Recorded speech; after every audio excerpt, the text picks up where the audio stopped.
హల్లెలూయా.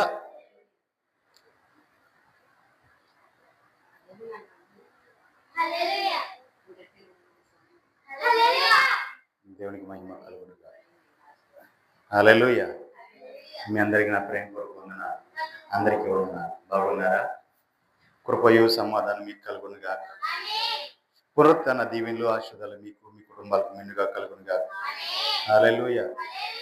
చూడండి ప్రియులారా, మరి ఈ దినం పరిశుద్ధాత్మ దేవుడు నీతో నాతో ఏం మాట్లాడబోతున్నారు, అట్టి మాటలు మనకు ప్రభువే సహాయము చేయను గాక. హల్లెలూయా. నిర్గమాకాండం 16వ అధ్యాయం 14వ వచనం ధ్యానించుకున్నాం. పడిన ఆ మంచు ఎగిరిపోయిన తరువాత నూగు మంచు వలె సన్నని కణములు అరణ్యపు భూమి మీద కనపడేను. హల్లెలూయా. పడిన ఆ మంచు, ఆకాశం నుంచి పడిన మంచు ఎగిరిపోయిన తరువాత నూగు మంచు వలె సన్నని కణములు అరణ్యము భూమి మీద కనపడేను. దేవునికి మహిమ కలుగునుగా. ఇదే మూలవాక్యంలో చూసినట్లయితే నేలపై మంచు ఇంకిపోయాక నేల మీద సన్నని కణములు పొరలుగా ఎడారి భూమి మీద కనపడేను. దేవునికి మహిమ కలుగునుగా. ఎలా కనపడ్డాయండి? ఆకాశం నుంచి నేల మీద మంచు పడింది. ఈ మంచు ఎగిరిపోయిన తర్వాత మంచు ఏముంది? ఇంకిపోయింది. ఈ మంచు ఇంకిపోయిన తర్వాత నేల మీద సన్నని కణాలు పొరలుగా ఎడారి భూమి మీద కనపడ్డాయి. దేవునికి మహిమ కలుగునుగా. సన్నని పొరలు ఎడారి భూమి మీద కనపడ్డాయి. అంటే సన్నని ఒక లేయర్ కనపడుతుంది. లేయర్ అంటే భూమి మీద ఒక లేయర్ గా కనపడుతుంది. సన్నని ఒక పొర కనపడుతుంది. దేవునికి మహిమ కలుగునుగా. ఏంటా అని చెప్పి పాలెంలోంచి ఉన్న వారందరూ కూడా బయటకు వచ్చారు. ఇశ్రాయేలు పాలెంలో ఉన్న వారందరూ కూడా బయటకు వచ్చి చూస్తే, వాళ్ళ ఇళ్లలోంచి పొద్దున్నే పడిన మంచుతో పాటు మంచు కురిసి ఆగిపోయిన తర్వాత వీళ్ళు బయటికి వచ్చి చూస్తే ఒక పొర కనపడుతుంది. భూమి మీద ఒక సన్నని పొర కనపడుతుంది. ఏంటా ఈ లేయర్ ఏంటా అని చూస్తున్నారు. వాళ్ళు ఆశ్చర్యపోతూ చూస్తున్నారు. అప్పుడు మోషే వచ్చి అంటున్నాడు కదా, ఇదిగో ఇక నుంచి మీరు తినవలసిన ఆహారం ఇదే. దేవునికి మహిమ కలుగునుగా. హల్లెలూయా. ఇక నుంచి మీరు తినడానికి దేవుడు కురిపించిన ఆహారం ఇదే మీరు తినాలి ఇక నుంచి అన్నారు. దేవునికి మహిమ కలుగునుగా. హల్లెలూయా. అప్పుడు వారు ఏమంటున్నారంటే, దానిని చూసినప్పుడు అది ఏంటో తెలియక ఇదేమి అని ఒకరితో ఒకడు చెప్పుకొనిరి. మోషే, ఇది తినుటకు యెహోవా మీకిచ్చిన ఆహారం అని చెప్పాడు. దేవునికి మహిమ కలుగునుగా. హల్లెలూయా. ఇదేమి అనుకుంటున్నారు. అంటే వాళ్ళ జీవితంలో అప్పటి వరకు దాన్ని చూడలే. దేవునికి మహిమ కలుగునుగా. హల్లెలూయా. అప్పటి వరకు కూడా దాన్ని చూడలేదు. ఒక మాట చెప్పమంటారా? ఇప్పటి వరకు నీవు చూడని, నీవు ఎరగని ఆ కార్యము ఇక్కడి నుంచి ప్రారంభమవుతుంది. దాన్ని నువ్వు పొందుకొని అనిపించబోతున్నావు. దేవునికి మహిమ కలుగునుగా. హల్లెలూయా. అప్పటి వరకు కూడా భూమి మీద ఉన్న ప్రజలు, అప్పటి వరకు కూడా ఇశ్రాయేలులు కానీ ఎవరు కానీ అప్పటి వరకు చూడనిది ఆ సమయంలో చూశారు. దేవునికి మహిమ కలుగునుగా. ఆ సమయంలో చూశారు. అప్పటి వరకు చూడనిది ఆ సమయంలో చూశారు. ఇశ్రాయేలు ప్రజలు చూశారు. ఏంటి ఇది అంటే అని మోషేని అడుగుతున్నారు. ఏంటిది అని అందరూ కూడా ఏమనుకుంటున్నారు? ఎవరికి తెలియట్లేదు దాని గురించి.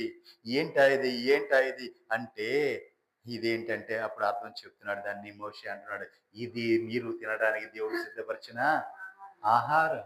దేవునికి మహిమ కలుగునుగా. హల్లెలూయా.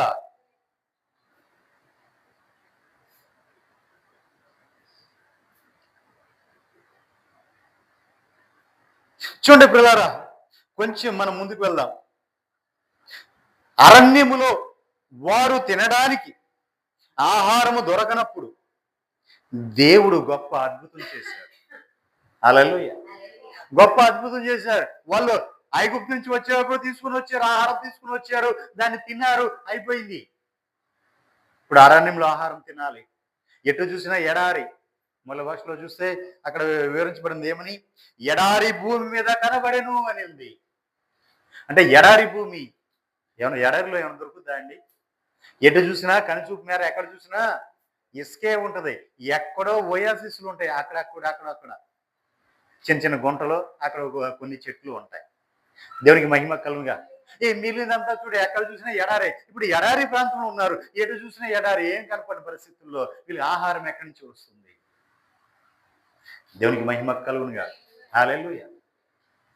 ఆహారం ఎక్కడ దొరుకుతుంది వీరికి? ఇప్పుడు అదే మనం మామూలు అడవిలు అనుకుందాం. అడవిలు అనుకుంటే ఏదో ఒక చెట్టు, ఏదో ఒక కాయ దొరుకుద్ది, ఏ దుంపో దొరుకుద్ది. దేవునికి మహిమ కలుగునుగా. అంటే ఏ బెరడో ఏదోటి తిని కొంచెంసేపు బ్రతకడం కోసం ఏదోటి దొరుకుద్ది.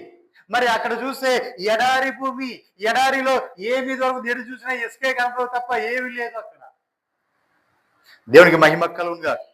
కానీ నా దేవుడు అక్కడ అరణ్యంలో వారికి ఆహారం దొరుకునట్లుగా దేవుడు వారికి ఒక అద్భుతము చేశాడు. హల్లెలూయా. ఆహారంతో వారిని పోషించాడండి. 40 సంవత్సరములు ఆహారం ఇచ్చి పోషించాడు నా దేవుడు. దేవునికి మహిమ కలుగునుగా. హల్లెలూయా.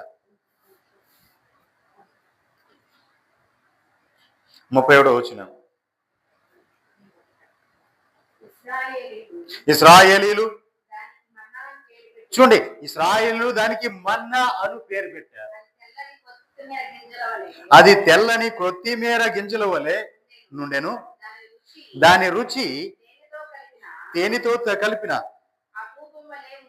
అపూపము వలె నుండెను. దేవునికి మహిమ కలుగునుగా. అంత మాధుర్యంగా ఉంది, తేనెతో కలిపినదంట. ఇప్పుడు మనం బాగా రుచి గలది పదార్థం తీసుకుని తేనెతో కలుపుకుని తింటే ఎలా ఉంటది?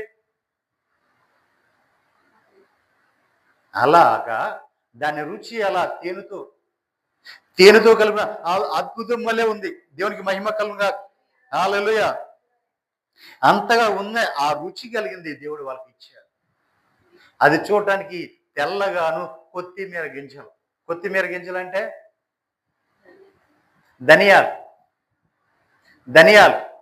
ధనియాల్లాగా ఉంది, కాకపోతే తెల్లగా ఉంది. ధనియాల్లో మన కూరల్లో మసాలా వేస్తాం కదా, ధనియాలు. ఆ ధనియాల్లాగా ఉంది, కాకపోతే తెల్లగా ఉంది. దేవునికి మహిమ కలుగునుగా.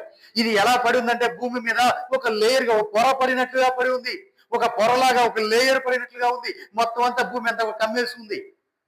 వీళ్ళు పొద్దున్నే లేసి ఏం చేయాలి? దాన్ని ఏరుకోవాలి. దేవునికి మహిమ కలుగునుగా. హల్లెలూయా. దాని రుచి ఎలా ఉందంటే తేనెతో కలిసిన అపూపము వలె నుండెను. దేవునికి మహిమ కలుగునుగా. మరి సంఖ్యాకాండంలో ఇంకొక మాట ఉంది. సంఖ్యాకాండం 11వ అధ్యాయం 7వ వచనంలో ఒక మాట ఉంది.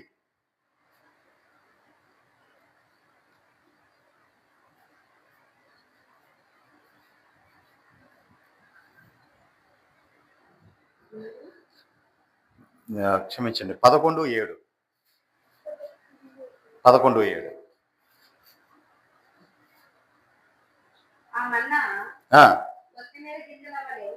ఆ మన్నా కొత్తిమీర గింజల వలె ఉంది. చూపునకు అది బోలం వలె ఉంది. అంటే బోలం తెల్లగా ఉంటది కాబట్టి అలా ఉంది. జనులు తిరుగుచు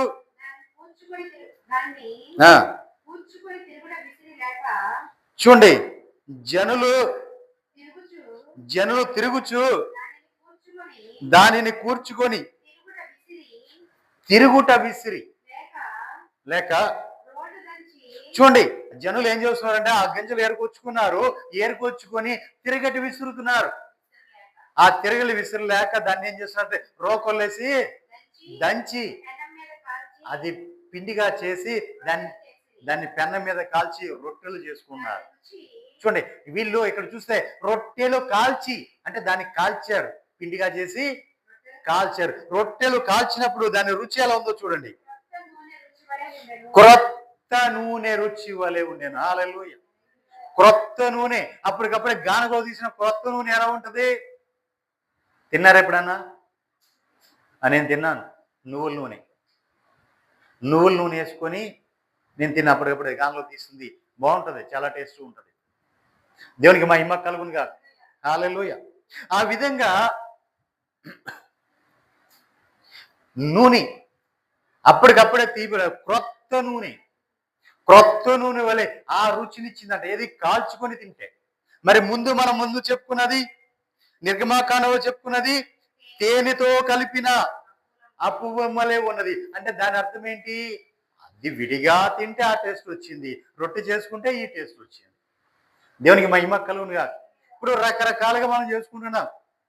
గోధుమలు ఉన్నాయి, గోధుమలు దంచుకొని పిండి చేసుకొని చపాతీ వేసుకుంటున్నాం, పూరి వేసుకుంటున్నాం, ఇంకా రకరకాలుగా మనం చేసుకుంటున్నాం. ఆ విధంగా ఇది కూడా అదే విధంగా వాళ్ళు ముందు మామూలు దాన్ని తిన్నప్పుడేమో తేనె కంటే రుచిగా కనిపించింది. కానీ మరి ఇప్పుడు చూస్తే ఇది కొత్త నూనె వలె కనిపిస్తుంది. క్రొత్త నూనెతో కలిపిన దాన్ని తిన్న రుచి వలె కనిపిస్తుంది. దేవునికి మహిమ కలుగునుగా. హల్లెలూయా. అంటే దానికి రుచి లేనిది ఏమైనా ఇచ్చాడా దేవుడు? సవిసారం లేని దాన్ని ఇచ్చాడా? శ్రేష్టమైనది ఇచ్చాడు. హల్లెలూయా. మన దేవుడి నుంచి ఏది వచ్చినది శ్రేష్టమైనదే ఉంటది. దేవునికి మహిమ కలుగునుగా. ఎంతో శ్రేష్టమైనదైతేనే మనకి ఇస్తాడు. ఏవి ఇచ్చినా, ఈవి ఇచ్చినా, ఏ ఆశీర్వాదము, దీవెన, ఏ ఈవులు మనం పొందుకున్నా, దేవుడి నుంచి పొందుకున్న ఈవులు ఏవైనా అవి శ్రేష్టమైనవే ఉంటవి. దేవునికి మహిమ కలుగునుగా. హల్లెలూయా. నిర్గమాకాండంలోకి వెళ్దాం. 16వ అధ్యాయం 16వ వచనంలో మనం చూసినట్లయితే, మోషే, ఇది తినుటకు యెహోవా మీకిచ్చిన ఆహారము. యెహోవా ఆజ్ఞాపించిన అదేమనగా, అంటే చూడండి, దేవుడు మీకు ఇచ్చిన ఆహారం అని చెప్పాడు. రెండోది, దేవుడు ఆజ్ఞాపించాడు. ఏం చెప్పాడు అంటే, ప్రతివాడును తన వారి భోజనమునకు, ప్రతివాడు తన కుటుంబములోని తలకు ఒక్కొక్క ఓమేరు చొప్పున దానిని కూర్చుకొనవలెను. ఒక్కొక్కడు తమ గుడారములో ఉన్న వారి కొరకు కూర్చుకొనవలెను. దేవునికి మహిమ కలుగునుగా. కింద వచ్చినారు. ఇశ్రాయేలీయులు అట్లు చేయగా కొందరు హెచ్చుగాను కొందరు తక్కువగాను కూర్చుకొనిరి. వారు ఓమేరుతో కొలిచినప్పుడు హెచ్చుగా కూర్చుకున్న వానికి ఎక్కువగా మిగలలేదు, తక్కువగా కూర్చున్న వానికి తక్కువ కాలేదు. వారు తమ ఇంటి వారి భోజనం సరిగ్గా కూర్చున్నారు. దేవునికి మహిమ కలుగునుగా. హల్లెలూయా. ఇప్పుడు ప్రతి వాని కొరకు ఒక కొలత నియమించాడు దేవుడు. ఊరికనే చెప్పలా, ఒక కొలత నియమించాడు. ప్రతి వాడు కూడా వాడు తినడానికి ఒక ఓమేరు కూర్చుకోవాలి. ఓమేరు కొలత ప్రకారం కూర్చుకోవాలి. ఎక్కువగాను కాదు, తక్కువగాను కాదు. అంటే ఎక్కువ ఒక ఆశపరుడు ఏం చేశాడు? ఎక్కువగా కూర్చుకున్నాడు, వాడికి మిగల్లా. కొంతమంది కూర్చోలేక తక్కువే కూర్చున్నారు, వారికి తక్కువ కాల, సరిపోయింది. దేవునికి మహిమ కలుగునుగా. ఎక్కువగా కూర్చున్న వాడికి ఎక్కువ కాలేదు, తక్కువగా కూర్చున్న వాడికి తక్కువ కాలేదు. కానీ దేవుడే చెప్పిన మాట ఏంటి? ప్రతి వాడు కూడా వాడు తినడానికి సరిపోడా ఓ మేరు కూర్చుకోమన్నాడు. దేవునికి మహిమ కలుగునుగా. ఓ మేరు కూర్చుకోవాలి. ఓ మేరు అంటే ఏంటి? ఓ మేరు అంటే ఏంటి ఏమండి? ఓ మేరు అంటే ఏంటి? చూడండి పిల్లారా, ఇప్పుడు మన దగ్గర మానుకులు ఉండే. అమ్మ మీకు తెలుసా మానికలు? హల్లెలూయా. మానికలు తెలుసా? మానిక ఎన్ని కేజీలు అవుద్ది? ఎన్ని చీరలు అవుద్ది అమ్మా? 3 చీరలు అవుద్దా? 2.5 కదా? అదే 2.5. సరే, నేను 2.5 లెక్క చెప్తున్నా. ఒక మానిక, ఓ మానికని ఏమంటారంటే ఏసా అంటారు. మానికని ఏమంటారు? మన భాషలో మానిక, కానీ వారి గ్రీక్ ఎబ్రీ భాషలో ఏసా. ఏసా అనేది మానిక. ఇప్పుడు ఏసా వచ్చి రెండున్నర సేర్లు 2.5 సేర్లు. ఇప్పుడు వీళ్ళు కూర్చోవలసింది ఎంత? ఓమేరు అంటే 1 సేరు. ఓమేరు అంటే 1 సేరు. ఇప్పుడు ఒక మనిషికి ఒక రోజుకి అతనికి కావాల్సిన ఆహారం ఎంత? 1 సేరు కావాలి. దేవునికి మహిమ కలుగునుగా. 1 సేరు ఒక మనిషికి లెక్క కట్టాడు దేవుడు ఆ కాలంలో. 1 సేరు అంటే అతను తినడానికి ఆ రోజు సరిపడనంత ఆహారము 1 సేరు. ఓమేరు. 1 ఓమేరు 1 సేరు. ఇప్పుడు మరి వీళ్ళు ఎక్కువగా కూర్చుకున్నా ఎక్కువ కాల, తక్కువగా కూర్చున్నా తక్కువ కాల. కానీ ఒక మాట చెప్పాడు, దాన్ని తెల్లారిపాటికి మీరు దాన్ని మిగల్చకూడదు. తెల్లారిపాటికి దాన్ని మిగల్చకూడదు, తినివేయాలి. మిగిలిందంటే అది పాడై పురుగు పడుతుంది, కుళ్ళిపోవాల్సిన వస్తుంది. కాబట్టి ఏ పూటదో ఆ పూటే తీసుకోవాలి. మనలాగా నిల్వ చేసుకొని ఒకేసారి బియ్యం బస్తా తెచ్చి స్టాక్ పెట్టుకోవడం కాదు అక్కడ. దేవునికి మహిమ కలుగునుగా. ఏ పూటదో ఆ పూటే. అంటే దేవుడు వాళ్ళని శోధించడానికి, పరిశోధించడానికి అలా నియమించాడు. దేవునికి మహిమ కలుగునుగా. ఏ పూటకు ఆ పూట వెళ్ళి తెచ్చుకోవాలి, ఆ ఏరుకొచ్చుకోవాలి. వెళ్ళి ఆ ఊరు బయటికి వెళ్ళి పడినవన్నీ కూడా ఆ ఊరు బయట పడింది ఆ ఇదంతా తీసుకొచ్చి ఏరుకొచ్చుకొని వాళ్ళు దాన్ని కూర్చుకొని దంచుకోనో, ఇసురుకోనో, రొట్టి కాల్చుకోనో, లేదా దాన్ని వండుకోనో, లేదా వేరే విధంగా దాన్ని ఏపుకోనో, ఏదో ఒక విధంగా దాన్ని తినవచ్చు. దేవునికి మహిమ కలుగునుగా. హల్లెలూయా. ఆ విధంగా చూడండి, ఆ ఓమేరు గురించి చెప్తాను. 36వ వచనంలో చూడండి. 16వ అధ్యాయము 36వ వచనంలో ఉంది.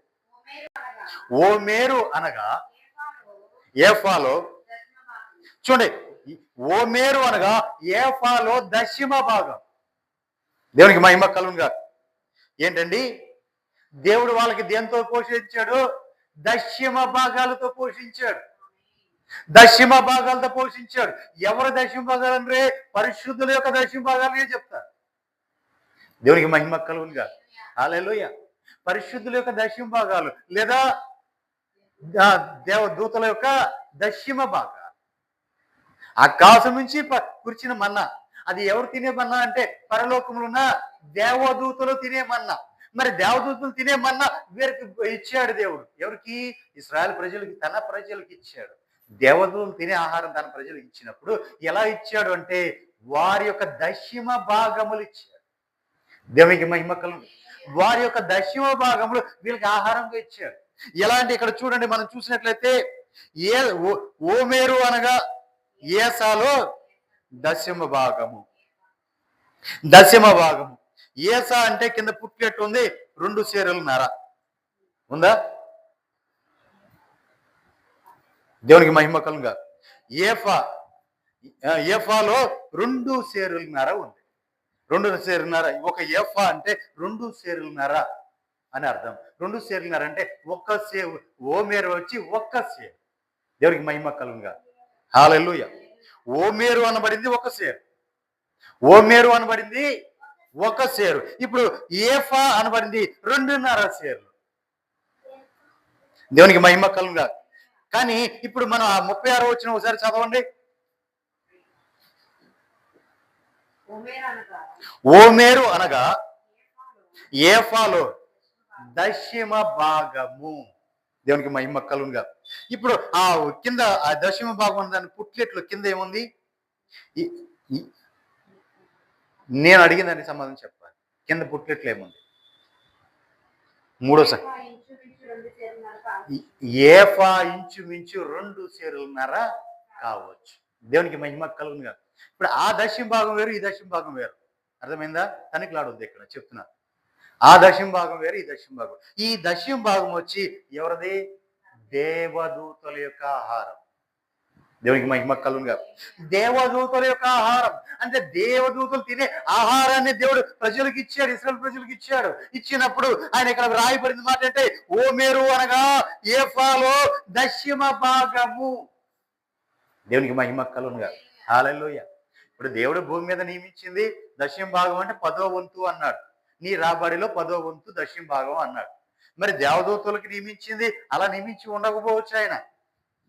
దేవునికి మహిమ కలుగునుగా. హల్లెలూయా. ఎందుకంటే ఇక్కడ ఓమేరు వచ్చి ఎఫాలో దశమ భాగం అంటే ఓమేరు వచ్చి మనకి ఇక్కడ వచ్చి ఒక సేరు అని రాయబడి ఉంది. ఓమేరు అంటే మొదటి పుట్లెట్లో ఒకటో సంఖ్య వేసినప్పుడు దాంట్లో ఒక సేరు అని రాయబడి ఉంది. ఇక్కడ వచ్చేప్పటికి 3వ సంఖ్యలోకి వచ్చేప్పటికి అది 2.5 సేర్లు ఇంచుమించు అన్నాడు. దేవునికి మహిమ కలుగునుగా. హల్లెలూయా. కాబట్టి ఇప్పుడు అది ఒక దేవదూతుల యొక్క దశమ భాగం. అంటే ఇప్పుడు దశమ భాగం అనేది 10వ వంతు కంటే అత్యధికంగా వారు ఇస్తున్నారని అర్థం. దేవునికి మహిమ కలుగునుగా. అదే కొత్త నిబంధనలో అన్నాడు ఏమని, నీ వర్ధిల్లే కొలది ఇమ్మన్నాడు. దశమ భాగంగా చెప్పలే అక్కడ పౌలయ్య. ఏమన్నాడు, నీ వర్ధిల్లే కొలది ఇమ్మన్నాడు. ఏమన్నాడు, నీ వర్ధిల్లే కొలది ఇమ్మన్నాడు. 10వ వంతు మాత్రం ఇచ్చి పాత నిబంధనలో లాగా 10వ వంతు ఇచ్చి సరిపెట్టుకోమని చెప్పాల. కొత్త నిబంధనలోకి వచ్చేప్పటికి మారిపోయింది. ఎందుకంటే నీ వర్ధిల్లే కొలది ఇమ్మన్నాడు. అందుకే ఇక్కడ దాన్ని చెప్పడం కోసమే ఇప్పుడు దానికి ఏం చేశాడంటే దేవదూతల్లోంచి ఆ దశమ భాగములు తీసి ఇచ్చాడు. దేవునికి మహిమ కలుగునుగా. మరి నేను అడుగుచున్నాను, ఒక్క ఓమేరు అంటే ఒక చేరు, అది దశమ భాగం అన్నాడు. ఏఫా అంటే 2.5 సేర్లు. ఇప్పుడు 2.5 సేర్లు ఒక సేరు తీస్తే వాళ్ళు ఎంత తిన్నారు? సేరున్నర. దేవునికి మహిమ కలుగునుగా. హల్లెలూయా. కాబట్టి చూడండి పిల్లరా, దేవుడు ఏం చెప్పాడు, మానవుల్ని సేరు తినమన్నాడు. ఓమేరు ఒక్క సేరు తినమన్నాడు ఒక రోజు. దేవునికి మహిమ కలుగునుగా. ఒక్క సేరు ఒక రోజుకి తినమన్నాడు దేవుడు. దేవునికి మహిమ కలుగునుగా. హల్లెలూయా. మరి వీళ్ళు ఏం చేశారు, కొంతమంది ఆశ చొప్పున ఎక్కువ కూర్చుకున్నారు, అది మిగల కుళ్ళిపోయింది. తెల్లారపల్లి కుళ్ళిపోయింది, పురుగు పట్టింది. దేవునికి మహిమ కలుగునుగా. తక్కువ కూర్చుకోలేని వాళ్ళు తక్కువ కూర్చున్నారు. వాళ్ళకి అలానే తగ్గిపోయిందా అంటే తగ్గిపోలా. వాళ్ళు కూడా సమృద్ధిగా తృప్తిగా తిన్నారు. దేవునికి మహిమ కలుగునుగా. హల్లెలూయా.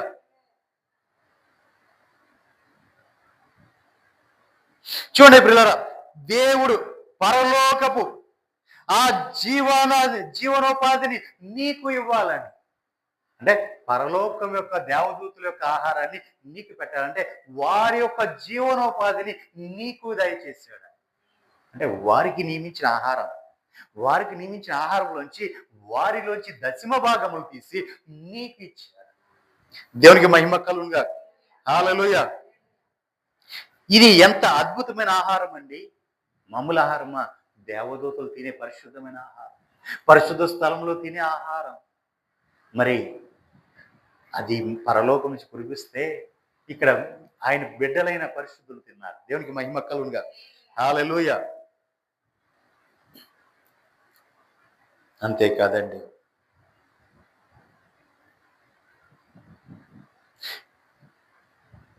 కొన్ని విషయాల్లో నీవు పోరాటం చేసేటప్పుడు, కొన్ని విషయాలు నువ్వు తప్పిపోతున్నప్పుడు, ఏటు తోసిన పరిస్థితి, ఏ దారి కానరానప్పుడు, ఇక ఈడు పని అయిపోయింది అని లోకులు అనుకున్నప్పుడు, తినడానికి కూడా ఏ ప్రభా మరి ఈ పూటకి ఎలాగా అని ఎదురు చూసినప్పుడు, ఇక నాకు ఇక ఏం జరుగుతుంది ప్రభా, ఎలా పోషించుకోవాలి నా కుటుంబాన్ని, నా బిడ్డలని నువ్వు ఎదురు చూసినప్పుడు, అదే సమయంలో నా దేవుడిని చేయి విడిచిపెట్టకుండా అద్భుతమైన ఆహారంతో పోషించి, దేవునికి మహిమ కలుగునుగా. హల్లెలూయా. అద్భుతమైన ఆహారంతో నా దేవుడు పోషించేవాడండి. అంతేకాదు, మనం తప్పిపోయినప్పుడు, మనం వైదొలిగిపోయినప్పుడు మనం చేయి పెట్టి విడిచిపెట్టేసి వదిలేసే దేవుడు కాదు మన దేవుడు. మనం తిరిగి ఆయన దగ్గరికి చేర్చుకోవడానికి ఆయన కొన్ని పరీక్షలు పెడుతూ ఉంటాడు.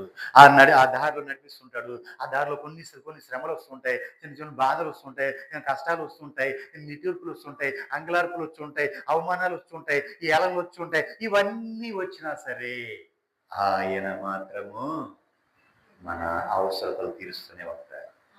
హల్లెలూయా. హల్లెలూయా. మన అవసరతలో ఆయన తీరుస్తూనే ఉంటారు. అది చూడండి పిల్లరా, ఇశ్రాయేలు మంచు వంటి ఆ రేణువులు కలిగిన, ఆ లేయర్లు కలిగిన ఆ దాన్ని చూసి వాళ్ళు ఇది ఏమి అని అడిగారు. దేవునికి మహిమ కలుగునుగా. హల్లెలూయా. ఇది ఏమి అని అడిగారు. కానీ అదే నీకు ఆహారమై ఉన్నదని దేవుడు చెప్పాడు. దేవునికి మహిమ కలుగుగా. ఆ సమయంలో వారు ఎక్కడికి వెళ్ళడానికి లేదు, ఎటు వెళ్ళడానికి లేదు, ఏ ఆధారము లేదు. ఎటు చూసినా ఈ ఎడారి, ఎటు చూసినా ఇసుక, ఆ ఇసుక నేల మీద, భూమి నేల మీద వారికి ఆహారము కనపడింది. ఆహారాన్ని ఇదే మీ ఆహారం అన్నప్పుడు వారు ఎంతగా సంతోషించుంటారు. దేవునికి మహిమ కలుగుగా. ఎంతగా ఆనందపడి ఉంటారు. అంటే ఇక ఏ ఆధారం లేదు, రేపటి పరిస్థితి ఏంటి అనుకున్నారు.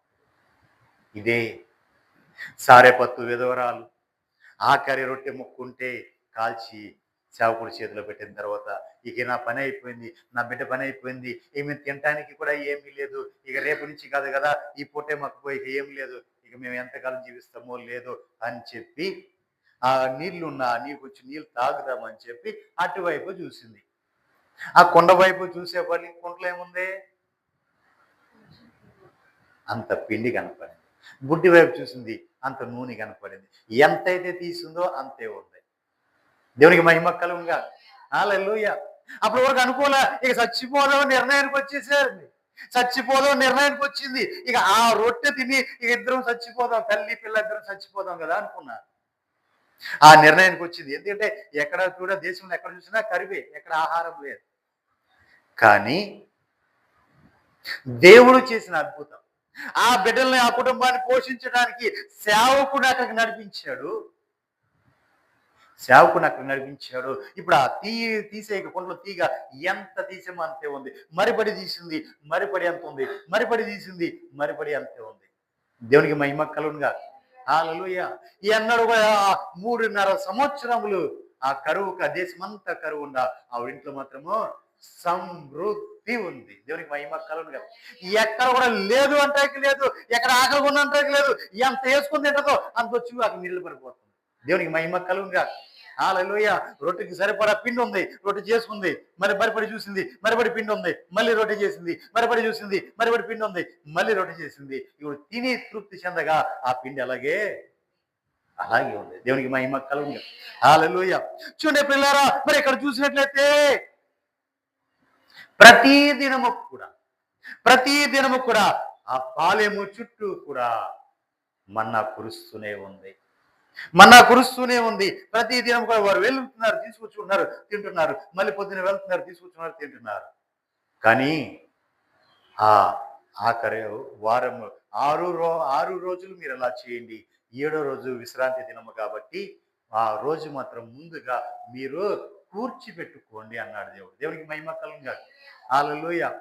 అంటే షబ్బతు దినం అంటే విశ్రాంతి దినం. అంటే ఆ విశ్రాంతి దినము ఆ పాత నిబంధన ప్రకారము శనివారం వచ్చింది. దేవునికి మహిమ కలుగుగా. శనివారం వచ్చింది అంటే వీళ్ళు శుక్రవారం ఏం చేయాలి? ఇప్పుడు ఒక్కొక్కరికి 2 ఓమర్లు కూర్చుకోవాలి. ప్రతి దినము కూడా 1 ఓమేరు కూర్చోవలసిన వాడు ఇప్పుడు 2 ఓమర్లు కూర్చుకోవాలి. దేవునికి మహిమ కలుగుగా. ఈ ఓమేరు కూర్చుకుని మరుపటి దినానికి కూడా దాన్ని ఉండాలి. కానీ అక్కడ విచిత్రం ఏంటంటే ప్రతి వారు కూడా ఏ రోజుకి ఆ రోజు ఎక్కువ కూర్చుకుంటే అది తెల్లారిపాటికి కుళ్ళిపోయి పురుగులు పట్టేసేది.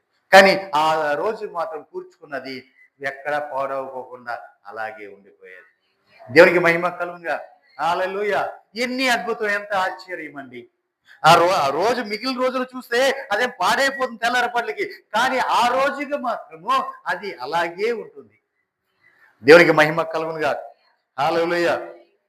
నిజమే పిల్లరా, మన కష్టంలో ఉన్నప్పుడు, మన కష్ట సమయంలో మనం ఉన్నప్పుడు, మనం ఆదుకోవడానికి మన ఆశలన్నీ అనగారిపోయినప్పుడు, మన మార్గాలన్నీ ఏటి వేళలో తెలియని పరిస్థితుల్లో ఉన్నప్పుడు మన మార్గమును దేవుడు సిద్ధపరిచి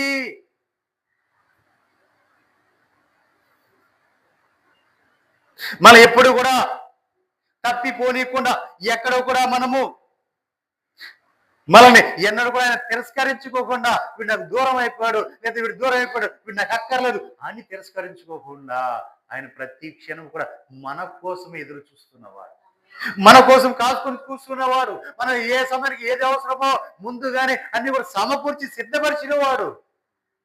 దేవునికి మహిమ కలుగునుగా. హల్లెలూయా. ఎల్లప్పుడూ కూడా ఆయన మన అవసరాలను తీరుస్తూ మనకు కావలసిన సిద్ధపరుస్తున్నవాడు. దేవునికి మహిమ కలుగుగా. హల్లెలూయా. అలాగే ఇశ్రాయేలుకి ఏ సమయంలో ఏది అవసరమో, ఏది ఏది అక్కరో అవన్నీ సమకూర్చిన దేవుడు. మరి ఆయన్నే మనం ఆరాధిస్తున్నాం. మనము ఆయనకంటే వాళ్ళకంటే కూడా మనం ఎంతో శ్రేష్ఠులం. ఒక మాటలో చెప్పాలంటే ఇశ్రాయేలు ప్రజలు ఆ కాలంలో వాళ్ళు నీటి ద్వారా విమోచించబడ్డారు, సున్నతి చేయించుకున్నారు. కానీ మరి మనము ప్రభువైన యేసుక్రీస్తు వారి యొక్క స్వరక్తము చేత విమోచించబడ్డాం. మనం ఆయన రక్తంలో కడగబడిన వారు, ఆ నీళ్ళు కడిగినబడిన వారు. మరి మనం వారి కంటే కూడా శ్రేష్ఠులం కాదా? ఇశ్రాయేలు ప్రజలకి ఏ సమయానికి ఏది అవసరమో ఆ సమకూర్చిన దేవుడు మరి ఈ సమయానికి నీకు అవసరమైంది నీకు సమకూర్చడా? ఖచ్చితంగా సిద్ధపరుస్తాడు, సమకూరుస్తాడు. దేవునికి మహిమ కలుగునుగా. హల్లెలూయా. ఎవరైతే ఆయన పూర్తిగా ఆయన యందు పూర్తి విశ్వాసం ఉంచి ఆయన మీదే ఆధారపడతారో ఆయన వారిని ఎన్నడూ కూడా విడిచిపెట్టడు. ఆయన వారి చెయ్యి ఎన్నడూ కూడా విడిచిపెట్టడు. దేవునికి మహిమ కలుగునుగా. హల్లెలూయా. ఏ పరిస్థితుల్లో ఉన్నా సరే, ఏ పరిస్థితుల్లో ఉన్నా ఆయన ఎన్నడూ కూడా వారిని విడిచిపెట్టే దేవుడు కాదు. మనల్ని ఆశీర్వదించేవాడు మన దేవుడై ఉన్నాడు. దేవునికి మహిమ కలుగునుగా. చూడండి పిల్లలారా, మనం ఒకసారి ఆ ఇశ్రాయేలు ప్రజలు జ్ఞాపకం చేసుకోవాలి. ఆ కాలంలో మన దేవుడు మారిపోయాడా? మారలా. నిన్న నేడు ఏకరీతిగా ఉండే దేవుడు ఆయన. మారని మార్పు చెందిన వాడు ఆయన పేరు. దేవునికి మహిమ కలుగునుగా. మనము మారిపోతుంటాం. ఇప్పుడు ఒకలాగా ఉంటాం, మరిపడి ఒకలాగా మన స్వభావాలు మారుతూ ఉంటాయి. కానీ దేవుడు మాత్రం మారే దేవుడు కాదు. దేవునికి మహిమ కలుగునుగా. ఆయన నిత్యము నిరంతరం కూడా ఆ కాలంలో ఆ రోజులో ఇశ్రాయేలులకు ఏ కృప చూపాడో, ఏ ప్రేమ పంచాడో అదే ప్రేమ అదే కృప నేటికి కూడా ఆయన దగ్గరనే ఉంది. మరి అది నువ్వు పొందుకుంటున్నావా? నువ్వు అనుభవిస్తున్నావా? నీవు కూడా ఆయన యందు విశ్వాసం ఉంచి ఆయన మీదే ఆధారపడిపోయి, ప్రభువా ఇక్కడ నా జీవితం ఇదిగోనయ్యా నీకు అప్పగించుకుంటున్నాను, సమస్తం ఇక నీదే భారం అని చెప్పి ఆయన మీద ఆధారపడిపోతే ఆ సమస్తము కూడా ఆయన ఏం చేస్తాడు? నీ భారమంతా ఆయన భుజంలో వేసుకొని ఆయన మోస్తాడు. హల్లెలూయా. హల్లెలూయా. చూడండి ప్రియులారా, ద్వితీయోపదేశ కాండం 8వ అధ్యాయం 1వ వచనం నుంచి ధ్యానించుకుందాం.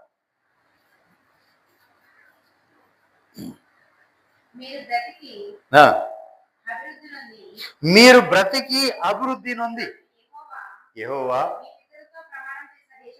చూడండి, మీరు బ్రతికి అభివృద్ధి నొంది యెహోవా మీ పితరులతో వచ్చి ప్రమాణము చేసిన దేశమునకు పోయి దానిని స్వాధీనపరుచుకున్నట్లు నేడు నేను నీకు ఆజ్ఞాపించిన ఆజ్ఞలన్నిటినీ అనుసరించి నడుచుకునవలెను. హల్లెలూయా. గట్టిగా చెప్పండి, ఇంకా గట్టిగా చెప్పండి. అది ఈ సౌండ్ రావాలి. దేవునికి మహిమ కలుగునుగా. తగ్గిందే? నిజమే పిల్లరా, నీవు ఎప్పుడైతే ముందు వచ్చిన చదువమ్మా. చూడే, మీరు బ్రతికి అభివృద్ధి నొంది ప్రభువు మీ పితరులతో ప్రమాణం చేసిన దేశంలోకి పోయి దానిని స్వాధీనపరచుకోవాలి. ఒక్క నిమిషం. ఇప్పుడు మనకే గాని మన పితరులకే గాని, పితరులు అంటే మన తల్లిదండ్రులు, వారి తల్లిదండ్రులు, వారి తల్లిదండ్రులు, ఎక్కడి నుంచైనా వారు పొందిన దేవుడి నుంచి పొందుకున్న ఈవులు ఆశీర్వాదాలు అవి మనం పొందుకొని అనుభవించాలి. దేవునికి మహిమ కలుగునుగా. హల్లెలూయా. అవి వారికి ఇచ్చినవి కూడా మనం పొందుకొని అనుభవించాలి. అలా అనుభవించాలంటే మనం ఏం చేయాలి? ఆయన యొక్క ఆజ్ఞలను చూడండి, ఏవైతే ఆజ్ఞాపించబోతున్నాడో, ఏది మార్గం తెలియజేయబోతున్నాడో, ఏ విధులైతే తెలియజేయబోతున్నాడో, ఏ కట్టలు అయితే నీ ముందు ఉంచబోతున్నాడో వాటిని అనుసరించి నువ్వు నడుచుకోవాలి. దేవునికి మహిమ కలుగునుగా. వాటిని నువ్వు ఎప్పుడైతే అనుసరించి నడుచుకుంటున్నావో అప్పుడు నీ దీవెనలే కానీ, నీ పితరుల దీవెనలే కానీ, నీ ముందున్న తరాల దీవెనలే కానీ, ఆ దీవులన్నీ కూడా నీ మీద నుంచి నీ బిడ్డల మీద ట్రాన్స్ఫర్ అవుతాయి. వారందరూ పొందుకొని అనిపిస్తారు. నీవు అనుభవించాలి, నీ బిడ్డలు అనుభవించాలి, వారి బిడ్డలు బిడ్డలు అనుభవించాలి. అది దేవుని నిత్య సంకల్పం. దేవునికి మహిమ కలుగునుగా. హల్లెలూయా. ఏవైనా ఒకటి ఆశీర్వాదం కానీ, ఒక దీవెన కానీ అని ఇచ్చాడు అంటే అది నువ్వు అనుభవించి తీరాలి. అది నీవు కానీ లేదా నీ పితరుల్లో ఎవరైనా దాన్ని పొందుకొని ఉండొచ్చు. అది పొందుకోలేని వాడికి, అర్హత లేని వాడికి అది దాని చెల్లబడు కాదు. కానీ అర్హత కలిగిన వాడికి అది వస్తుంది. దేవునికి మహిమ కలుగునుగా. హల్లెలూయా. చూడండి ప్రియులారా, ఇక్కడ ఒక మాట చెప్తాను. బోయాజు అత్యధికంగా ఆశీర్వదించబడిన వాడు. బోయాజు అధికంగా ఆశీర్వదించబడిన వాడు. కానీ అంతగా ఆశీర్వదించబడిన తర్వాత తన వంశంలో ఎవరు వచ్చారు? దావీదు వచ్చాడు. దేవునికి మహిమ కలుగునుగా. హల్లెలూయా. బోయాజు తర్వాత తన వంశంలో తన వారసుడుగా దావీదు వచ్చాడు. యెషయి కుమారులు ఉన్నారు.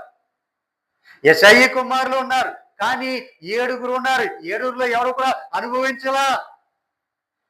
8వ వాడైన దావీదు అనుభవించాడు. దేవునికి మహిమ కలుగునుగా. హల్లెలూయా. ఎవరో ఆశీర్వాదము? బోయాజు యొక్క ఆశీర్వాదం. దేవునికి మహిమ కలుగునుగా. హల్లెలూయా. ఈ విధంగా ప్రియులారా వాటిని అనుభవించడానికి మధ్యలో ఉన్నవారు కొద్దో గొప్ప అనిపించారు కానీ అంతగా పేరు పొందలేదు. ఆ కాలంలో బోయాజు పేరు పొందాడు. తర్వాత కాలంలో యెషయి కుమార్ దావీదు పేరు పొందాడు. దేవునికి మహిమ కలుగునుగా. ఆ విధంగా ఆ ఆశీర్వాదాలు ఏమవుతాయి అంటే మధ్యలో వాళ్ళు తప్పిపోయినా కానీ ఆశీర్వాదాలు మాత్రం అలాగే నిలిచి ఉంటది. నేను చెప్పవచ్చేది ఏంటంటే నీ పితరుల ఆశీర్వాదం ఏదైనా ఉంటే దాన్ని నీవు అనుభవించాలి. నీ నుంచి నీ బిడ్డలు అనుభవించాలి. దేవునికి మహిమ కలుగునుగా. హల్లెలూయా. రండి కింద వచ్చినానికి. మరియు చూడండి, నీవు ఆయన ఆజ్ఞలను గై పొందుకోలేదు. నిన్ను శోధించి నీ హృదయములో ఉన్నది తెలుసుకున్నటకు నిన్ను అనచు నిమిత్తమును అరణ్యములో 40 సంవత్సరములు నీ దేవుడైన యెహోవా నిన్ను నడిపించిన మార్గమంతటిని జ్ఞాపకం చేసుకోవాలి. దేవునికి మహిమ కలుగునుగా. హల్లెలూయా. హల్లెలూయా. నీవు ఆయన ఆజ్ఞలను గైకుంటావో లేదో, అంటే ఆయన మాట వింటావో లేదు అని నిన్ను దేవుడు ఏం చేశాడు? శోధించాడంట. చూడండి, శోధించాడు దేవుడు. దేవుడు నువ్వు తక్కువ అంచనేయొద్దు. దేవుడు నిన్ను శోధించే దేవుడు. దేవునికి మహిమ కలుగునుగా. హల్లెలూయా. చూడండి, వారిని ప్రతి దినము కూడా ఊరిని కూర్చుకోమన్నాడా? ఒకేసారి ఇదిగో అక్కడ కుప్పగా పోసాను, తీసుకెళ్లి మా బత్తాలు తీసుకొచ్చి ఇంట్లో పెట్టుకోండి, అది అయ్యేదా తినండి, మరిపడి కురిపిస్తానని చెప్పాడా? చెప్పలా. ఏ రోజుకి ఆ రోజు, ఏ దినానికి ఆ దినమే కూర్చుకోవాలి. మరపటి దినానికి అది పాడైపోతుంది. కాబట్టి ఎప్పటికప్పుడే చేసుకోవాలని చెప్పారు. దేవునికి మహిమ కలుగునుగా. హల్లెలూయా. నిజం పిల్లారా, ఏ రోజుకి ఆ రోజే కూర్చుకున్నారు వారు. దేవునికి మహిమ కలుగునుగా. హల్లెలూయా. అలాగే వారు కూర్చుకునే క్రమములో ఆయన ఆజ్ఞలు గైకుంటారా లేదని కూడా ఆయన పరిశీలించారు. ఎలాగూ అంటే వారు రోజు తిని ఎలాంటిది ముందేం చెప్పారు? తేనెకంటే తేనెతో కలిసిన ఆ పూల మువ్వలే ఉంది, అంత మధురంగా ఉందయ్యా అన్నారు. తర్వాత ఏమన్నారు? అది కొత్త దాని రుచి ఎలా ఉందంటే రొట్టెలు చేసుకుని తింటున్నారంట. ఆ రొట్టెలు కాల్చుకుని తిన్నప్పుడు ఆ రుచి ఎలా ఉందంటే మంచి రుచిగా ఉంది, క్రొత్త నూనె రుచి వలె ఉందంట. అంతగా అన్నోళ్ళు తర్వాత ఏమయ్యారు? వాళ్ళు ఏం చెప్పారు? ఈ మన్నా సవిసారం లేని మన్నా, రుచి పసి లేని చప్పని మన్నా. ఏమన్నారు? రుచి పసి లేని చప్పనమన్నా. దేవునికి మహిమ కలుగుగా. హల్లెలూయా. చెప్పనిది, రుచి లేదు, పసి లేదు. ఇది ఎంతకాలం తినాం మేము, తిని తిని మాకు కసరేసిపోయి ఇసుకొచ్చేసింది. మేము ఐగుప్తులు ఉంటే ఏం గుర్తొచ్చినాయి? దోసకాయలు, కీరకాయలు, తెల్లగడ్డలు, ఇంకా చేపలు. దేవునికి మహిమ కలుగుగా. ఇవన్నీ మాకు ఐగుప్తులు ఉండగా గుర్తొచ్చినాయి. ఇప్పుడు ఏ కష్టం లేదు, ఏ బాధ లేదు, ఏం లేదు. చక్క పొద్దున్నే లేస్తున్నారు, చక్క బయటకు వెళ్తున్నారు, అవన్నీ కూర్చుకుంటున్నారు, వస్తున్నారు, తింటున్నారు. పూరీలు వచ్చి వాళ్ళతోనే చక్కగా పట్టుకొచ్చుకుంటున్నారు, కాల్చుకుంటున్నారు, తింటున్నారు. ఏమన్నా బాధ ఉందా? ఇబ్బంది ఉందా? అన్నీ రెడీగా ఉన్నాయి కాబట్టి చక్కగా అనుభవిస్తున్నారు. దేవునికి మహిమ కలుగుగా. ఇప్పుడు వీళ్ళు ఏం చేస్తున్నారు? తిని తిని తిని ఏమైపోయింది వాళ్ళకి? కసరేసిపోయిందండి. దేవునికి మహిమ కలుగుగా. తిని తిని కసరేసిపోయింది. అలాగే వాక్యం విని విని కొంతమంది ఏమైపోతే దేవునికి మహిమ కలుగుగా. హల్లెలూయా. ఇక మనసులోకి ఎక్కదు వాక్యం. దేవునికి మహిమ కలుగుగా. తిని తిని కసరేసిపోయింది, విని విని కసరేసిపోతుంది. దేవునికి మహిమ కలుగు అంటే దాని అర్థం ఏంటంటే దేవుడి మీద తిరుగుబాటు మొదలైంది అని అర్థం. ఏమైంది? దేవుడి మీద తిరుగుబాటు చేశారండి. తిరుగుబాటు అన్ని సమకూర్చి పెడుతుంటే తిని ఉండలేక తిని మదించి క్రొవ్వి మదించి తిరుగుబాటు చేయటం మొదలుపెట్టారు. దేవునికి మహిమ కలుగుగా. హల్లెలూయా. దేవుని ఆశీర్వాదాలు, దేవుని దీవెనలు వస్తున్నాయి. వాళ్ళు వృద్ధి చెందుతున్నారు, అభివృద్ధి పొందుతున్నారంటే దాన్ని నిలబెట్టుకొని ఇంకా ఇంకా ఇంకా ఇంకా ఆయన సన్నిధిలో పొందుకునేటట్లు ఉండాలి తప్ప దాన్ని పోగొట్టుకునేటట్టుగా ఉండకూడదు. దేవునికి మహిమ కలుగుగా. దాన్ని పోగొట్టుకునేటట్లుగా ఉండకూడదు. ప్రియులారా, నేను ఒక మాట చెప్తాను. మన సంఘం ఉంది, ఆ సంఘంలో కుటుంబం ఉంది. మనకి ఇంకో సంఘం ఉంది, ఆ సంఘంలో ఇంకో కుటుంబం ఉంది, ఒక కుటుంబం ఉంది. ఆ కుటుంబం మన దగ్గరికి వచ్చేటప్పుడు ఆయన చాలా బాధతో వచ్చాడు, చాలా బాధపడుతూ వచ్చాడు. అంతకుముందు మనకు పరిచయం ఉంది. ఆయన తర్వాత కొంతకాలం గ్యాప్ వచ్చింది. గ్యాప్ వచ్చిన తర్వాత ఒక రోజున ఆయన మన ఇంటికి వస్తూ వస్తూ వచ్చి మాట్లాడుతూ అయ్యా అన్నాడు. ఆయన చూసి సంతోషించి అయ్యా రండి కూర్చొని ఏంటయ్యా అంటే, అయ్యా అలా ఉంది, మా పరిస్థితి కొంచెం బాగోలేదయ్యా అన్నాడు. అప్పటికి ఆయన ఒంటి మీద చూస్తే దెబ్బలు ఉన్నాయి, బండి మీద పడిపోయాడంట. రెండోది, వాళ్ళ కుటుంబ పరిస్థితులు బాగోలేదయ్యా, కొంచెం ఇబ్బందిగా ఉంది, ఏది కలిసి రావటం లేదు అని చెప్పారు. ఆయన గోడు గురించి చెప్పుకుంటూ వచ్చి ఇంకా ఒక మాట చెప్పాలంటే ఆయన ఏమన్నాడు అంటే, కానుకలు వేయటానికి కూడా డబ్బులు ఉండట్లేదయ్యా అంటున్నాడు. దేవునికి మహిమ కలుగుగా. అయ్యి ఇలాంటి పరిస్థితి ఉందయ్యా, ఇలాంటి పరిస్థితి ఉంది మా అన్నాడు. తర్వాత ప్రార్థన చేసి ప్రభు చెప్పాడు వెళ్ళు అన్నాడు. వెళ్ళి మాట్లాడి వాళ్ళ కోసం ప్రార్థన చేసిన తర్వాత, అమ్మ మరి మీరు ఇక్కడ ఆరాధన పెట్టడం మొదలు పెడతారు, మీరు వస్తారా అంటే, అయ్యా వస్తాను అన్నారు. అలా వెళ్తాం మొదలు పెట్టిన తర్వాత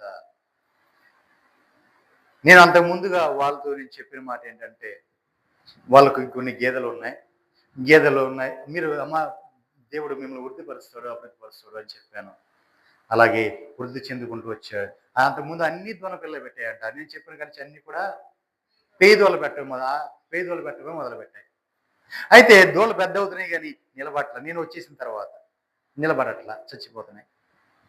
అన్ని గేదెలు అన్నీ చచ్చిపోతున్నాయ్యా, ఏంటో అర్థం కావట్లేదు పరిస్థితి అయ్యి అన్నారు. తర్వాత అన్ని కూడా సానుకూల పరచబడ్డాయి, అన్నీ అయ్యాయి. ఇప్పుడు ఎలా ఉందంటే దొడ్డు అంతా నిండిపోయింది గేదెలతో అంటున్నారు. దేవునికి మహిమ కలుగుగా. రెండోది, వాళ్ళ దీనస్థితి, వాళ్ళ పరిస్థితి ఇప్పుడు ఎలా ఉందంటే స్థలాలు కొనే స్థాయికి వచ్చేసారు. 10 లక్షలు పెట్టి స్థలము కొనే స్థాయికి వచ్చారు. దేవునికి మహిమ కలుగుగా.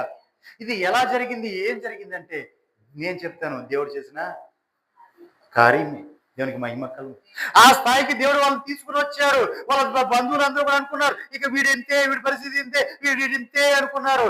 కానీ దేవుడు అంచెలంచిగా వాళ్ళని హెచ్చించుకుంటా వెళ్తున్నాడు. దేవునికి మహిమ కలుగుగా. ఎలా వెళ్తున్నాడు? అంచెలంచెలు హెచ్చించుకుంటూ వెళ్తున్నాడండి. ఒక స్థాయి తీసుకుని వెళ్తున్నాడు దేవుడు. ఇంకా అభివృద్ధి పరుస్తాడు. కారణం ఏంటంటే వాళ్ళు నమ్మకంగా దేవుడి సన్నిధిలో నిలబడాలి. దేవునికి మహిమ కలుగుగా. నమ్మకంగా ఉన్నారు, ప్రతి పనిలో నమ్మకంగా ఉన్నారు. ఇంకా నమ్మకంలోకి రావాలని నేను కోరుకుంటున్నాను. దేవునికి మహిమ కలుగుగా. హల్లెలూయా. నిజ ప్రియులారా,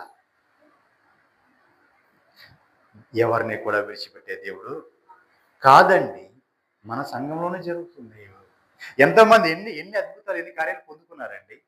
ఎన్ని కార్యాలు పొందుకున్నా చచ్చిపోయే పరిస్థితుల్లో ఉన్నామని బ్రతికించాడు నా దేవుడు. 50 రోజుల ఉపవాసాలు మన దగ్గరకు ఒక విన్నపం వచ్చింది. ఆరాధన అయిన తర్వాత ప్రార్థన చేస్తే వారి కోసం ప్రార్థన చేసినప్పుడు వెళ్ళు అన్నాడు. వెళ్ళి వారికి ప్రార్థన చేసి వస్తే ఇక అప్పటికే 6 నెలల పైన అయిపోయింది అన్నం తిని. సంవత్సరం పైగా బాధపడుతుంది. అన్నం తిని 6 నెలల పని అయిపోయింది. ఇక అందరూ చచ్చిపోతున్నారు. ఇది చచ్చిపోద్ది అని చెప్పి బంధువులందరూ వచ్చి చూసి వెళ్ళిపోతున్నారు. మంచాల పరిమితం అయిపోతుందని చెప్పి, ఇక చచ్చిపోద్ది రేపు మాపు అన్నట్టు ఉంది అని చెప్పి అందరూ చూసి వెళ్ళిపోతున్నారు. మరి అలాంటిది మనం వెళ్ళి అక్కడ ప్రార్థన చేసిన తర్వాత ప్రభు అక్కడ కార్యం చేశాడు. దేవునికి మహిమ కలుగునుగా. గొప్ప అద్భుతం చేశాడు. ఇక్కడ ఉన్న వారిలో కూడా చాలా మందిలో చేశాడు. ఈ ఊళ్ళో కూడా ప్రార్థించిన వారు ప్రతి ఒక్కరు అద్భుతం జరిగింది. ప్రజలు కూడా ఒక మేలు పొందుకొని ఉన్నారు తప్ప ఎవరు ఉండలేరు. అలా మేలు పొందుకొని ఎవరి కోసమైతే ఎక్కువ ప్రార్థన చేసి, ఎవరి కోసమైతే ఎక్కువ కన్నీరు గార్చి, ఎవరి కోసమైతే ఎక్కువ కార్యాలు జరిగాయో, ఒక బిడ్డ కుమారుడు చచ్చిపోతాడని ఒక ప్రకటించాడు. వాడిని తప్పించడం కోసం ఎంతగా ప్రార్థన చేసామో నాకు తెలుసు. దేవుడి నుంచి మాట పొందుకునే వరకు ప్రార్థన చేశాం. అక్కడ బిడ్డ కుటుంబం విచ్ఛిన్నం అయిపోతే దానికోసం ప్రార్థన చేస్తే కార్యం జరిగింది. వాళ్ళ అప్పుల పాల్లో ఉంటే అప్పులు తీర్చబడ్డాయి. ఎన్ని కార్యాలు పొందుకున్నారు, ఎన్ని మేలు పొందుకున్నారు. దానికి ప్రతిఫలము ఉందా? దేవుని సన్నిధిలో ఆ భయభక్తులు కలిగి ఉంటున్నారా? ఆ బాధ్యత కలిగి ఉన్నారా? దేవునికి మహిమ కలుగునుగా. ఈరోజు సమృద్ధి వచ్చిందని పక్కదారి పట్టకూడదు, ఎక్కడ లేని రాకూడదు. దేవుని యందు ఎంత భయభక్తులు కలిగి ఉంటావో అంతగా హెచ్చించుకుంటూ వెళ్తాడు నా దేవుడు. ఇక పరీక్షించాడండి, పరీక్షించాడు. ఏమని పరీక్షించాడు? చదవమ్మా మాట. నీవు ఆయన ఆజ్ఞలను గైకొందుకోలేదు, నిన్ను శోధించి నీ హృదయంలో ఉన్నది తెలుసుకొనుటకు నిన్ను అనుచు నిమిత్తం అరణ్యములో 40 సంవత్సరములు నీ దేవుడైన యెహోవా నిన్ను నడిపించిన మార్గం అంతటిని జ్ఞాపకం చేసుకోవాలి. అంటే నువ్వు శ్రమల్లో ఉన్నావు, మేలు పొందుకున్నావు, శ్రమ పడ్డావు, ఇబ్బంది పడ్డావు, నువ్వు బాధించబడ్డావు, గాయపరచబడ్డావు, ఎన్నో ఎన్నో ఎన్నో సమస్యలు వచ్చాయి. అయినా సరే ఎన్నో అద్భుతాలతో నీళ్లు లేవు ప్రభువా అంటే బండ నుంచి నీళ్ళు వచ్చాయి. వాళ్ళు ఎటు వెళ్తే అటువైపు ఆ నీళ్లు ప్రవహించాయి. ఎడారిలో అరణ్యములో ఆ నీళ్లు ప్రవహించాయి. ఆహారం లేదు ప్రభువా అంటే మన నుంచి మన్నను కురిపించాడు, ఆహారం వచ్చింది. మాకు తినడానికి మాంసం లేదు ప్రభువా అంటే సముద్రపు గాలి నుంచి పూరెలను తెప్పించాడు. ఎన్ని అద్భుతాలు, ఎన్ని అద్భుతాలు, ఎన్ని ఆశ్చర్యాలు. పలుమార్లు తెగులు వస్తే, పలుమార్లు వాళ్ళ మీద తెగులు వచ్చి 10 మంది చచ్చిపోతుంటే అక్కడ అద్భుతం. విష సర్పాలు కలిసి చచ్చిపోతుంటే అక్కడ అద్భుతం. ఎన్ని అద్భుతాలు, ఎన్ని ఆశ్చర్యకాలు జరిపించాడు. ఇవన్నీ కూడా శ్రమ పెట్టుకుంటూ నిన్ను ఎందుకు ఇవన్నీ పెట్టాడు? నీ జీవితంలో శ్రమ ఎందుకు వచ్చింది? నీ జీవితంలో బాధ ఎందుకు వచ్చింది? నీ జీవితంలో కరువు ఎందుకు వచ్చింది? నీ జీవితంలో ఎందుకు అన్ని ట్రిప్పులు ఎందుకు వచ్చాయి? ఆ కన్నీరు ఎందుకు అంటే రేపు పొద్దున నువ్వు దాన్ని గుర్తు పెట్టుకోవాలి. రేపు పొద్దున మేలు వచ్చిన తర్వాత ఇదిగో నా దేవుడు నీ శ్రమలో ఉన్నప్పుడు నన్ను ఇదిగో ఇలా ఆదుకున్నాడు, ఇదిగో నా శ్రమలో ఉన్నప్పుడు, ఈ బాధలో ఉన్నప్పుడు నన్ను ఇలా తప్పించాడు, ఇదిగో నన్ను దేవుడు ఈ విధంగా నన్ను సరి చేశాడు, నా అవసరంలో నా దేవుడు ఈ విధంగా నా సమకూర్చాడు అని నీవు చెప్పుకోవాలి. దేవుడికి మహిమ కలుగుగా. ఆ మార్గం, నువ్వు వెళ్ళిన మార్గాలన్నీ కూడా నువ్వు జ్ఞాపకం చేసుకొని మర్చిపోకూడదు. అందుకే అంటాం కదా, చాలా మంది అంటున్నారు ఏమని, మేము మా గత జీవితాన్ని మేము మర్చిపోలేదు అంటారు. అంటే మా ముందున్న స్థితి, మా జీవించిన స్థితి మేము మర్చిపోలేదు అంటారు. ఆ స్థితి నువ్వు ఎలా ఉందో గుర్తు చేసుకోవాలి, తర్వాత స్థితి ఎలా ఉందో గుర్తు చేసుకోవాలి. మధ్యలో నీకు ఎన్ని శ్రమ వచ్చినా, ఎన్ని ఆటుపోటులు వచ్చినా, ఎన్ని బాధలు వచ్చినా, ఎన్ని ఉప్పెన్లు వచ్చినా, ఎన్ని ఉపద్రవాలు వచ్చినా, నువ్వు తిరిగి నిన్ను దేవుడు ఎలా సమకూర్చాడు, ఎలా లేవనెత్తాడు, ఎలా నిలబెట్టాడు అనేది నువ్వు మర్చిపోకూడదు. నువ్వు పడిపోయిన స్థితి నుంచి తిరిగి నిన్ను లేపి ఎలా నిలబెట్టాడో ఎన్నడూ కూడా మర్చిపోకూడదు. దేవునికి మహిమ కలుగునుగా. హల్లెలూయా. అలా మర్చిపోయిన వాళ్ళు చాలా మంది హతులైపోయారు. వాళ్ళ గురించి లెక్క కూడా చేయలేదు దేవుడు. దేవునికి మహిమ కలుగునుగా. హల్లెలూయా. తిరుగుబాటు చేస్తే ఒక తిరుగుబాటు చేసిన వాళ్ళందరూ కూడా ఒక పక్క నుంచి తెగులు వస్తూ ఉండేది, ఒక పక్క నుంచి తాపకరమైన సర్పాలు వస్తుండే. ప్రతి దానికి కూడా తిరుగుబాటు మీద ప్రతి ఒక్కది వచ్చింది. కానీ వారి నుంచి తప్పించబడిన వారు, వాటి నుంచి తప్పించుకున్న వారు నిలబడి ఆ మార్గాలు తెలుసుకోవాలి. దేవుని మీద తిరుగుబాటు చేస్తే తిరుగుబాటు చేశాడు, దాతాను అభిరామం తిరుగుబాటు చేశాడు. ఏం చేశాడు? అప్పటికప్పుడే భూమి నెరవేర్చి వారి మింగివేసింది. అద్భుతము కాదా? భూమి నెరవేర్చడం ఏంటి? ఆ భూమి మీద ఉన్న లోపల తీసుకెళ్ళిపోవడం అంటే మళ్ళీ భూమి కలిసిపోవడం ఏంటి? అద్భుతము కాదా? అని దాన్ని చూసి ఏం చేయాలి? ఇలాగ మనము దేవ సేవకుడి మీద తిరుగుబాటు చేయకూడదు అనేది గుర్తుపెట్టుకోవాలి. అదిగో ఆ కొరాహు, దాతము, అభిరాములు ఆ రోజున దేవ సేవకుడి మీద తిరుగుబాటు చేశారు కాబట్టి భూమి నెరవేర్చి మింగేసింది అనేది నువ్వు జ్ఞాపకం చేసుకొని నీవు మరిపడి ఆ తప్పు చేయకుండా ఉండడం కోసం దేవుడు నియమించారు. ప్రతి ఆజ్ఞను, ప్రతి కర్ర ఆయన ఎందుకు నువ్వు జ్ఞాపకం చేసుకోవాలి, ఎందుకు నువ్వు దాన్ని అనుసరించాలి, ఎందుకు ఆ విధంగా నడుచుకుంటున్నావు లేదా ఆయన ఎందుకు చూసుకున్నాడంటే నువ్వు ఎక్కడ కూడా ఎన్నడూ కూడా తప్పిపోకుండా ఉండాలి. దేవునికి మహిమ కలుగునుగా. హల్లెలూయా.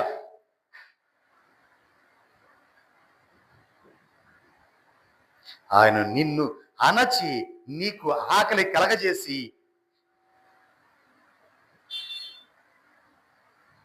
నీవే గాని నీ పితరులు గాని ఎన్నడు ఎరుగని మన్నాతో నిన్ను పోషించాడు. దేవునికి మహిమ కలుగునుగా.